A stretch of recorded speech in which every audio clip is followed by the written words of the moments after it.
Et il est 19 h. Merci d'être avec nous sur France Info pour suivre en direct sur le canal 27 ce premier tour des élections législatives 2022. On est ensemble jusqu'aux alentours de minuit.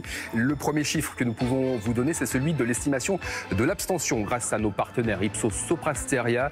Et cette estimation, elle est élevée, très élevée. Vous le voyez, 52,8%, ce qui serait un record dans l'histoire de la Ve République pour des législatives. Un chiffre que nous allons évidemment commenter avec nos invités et nos éditorialistes dans quelques instants.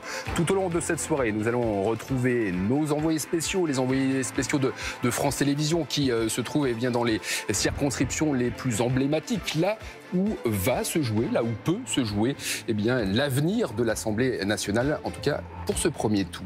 Florent Boutet, bonsoir. Bonsoir Louis. Avec vous, vous allez nous faire découvrir dès 20 h les premiers résultats. Oui, regardez notre dispositif avec cette carte interactive qui progressivement va s'implémenter. Elle est vierge pour l'instant, mais il y aura après la couleur des partis politiques, des candidats qui arrivent en tête. Et si Louis, par exemple, vous vous intéressez à la Loire, un département qui vous est cher, on peut aller voir la circonscription de Saint-Étienne. On découvre qu'il y a 11 candidats, toutes les nuances politiques sont représentées. En fonction des résultats, on verra s'il y a des ballottages, s'il y a des élus dès le premier tour ou s'il y a de grands battus. Voilà, très bon choix, très bon exemple. Mais on vous rassure, on va essayer de vous donner un maximum de résultats des 577 circonscriptions ce soir. Et puis dès 20 h, on vous propose, grâce à Ipsos Sopra Steria, le nouveau visage de l'Assemblée nationale. Bonsoir Amandine Lamain. Bonsoir. Vous êtes directrice d'études chez Ipsos. Avant de découvrir ce nouveau visage du Palais Bourbon, on va s'intéresser à l'abstention, l'estimation de l'abstention que vous nous proposez. C'est un record historique. Oui, 52,8%, c'est ce que vous avez dit. C'est 1,5 point de plus que lors des élections précédentes, les élections législatives de 2017 pour un premier tour, ce qui constituait déjà un record. On a donc aujourd'hui encore une fois dépassé des records d'abstention.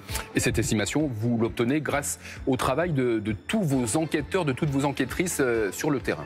Oui, absolument. Nous avons 700 correspondants dans des bureaux de vote situés dans toute la France qui nous remontent des données en temps réel sur la participation et plus tard sur les résultats du dépouillement, ce qui alimentera notre modèle pour vous donner des estimations tout au long de la soirée. Merci Amandine. Cette estimation de l'abstention, cette estimation record, évidemment, nous allons en parler avec nos invités et nos éditorialistes dans quelques instants. Mais auparavant, nous allons nous rendre en Seine-Saint-Denis, qui est le département qui historiquement vote le moins. On vous retrouve à Bobigny, Séverine Larouille. Séverine, les électeurs se sont donc peu déplacés aujourd'hui.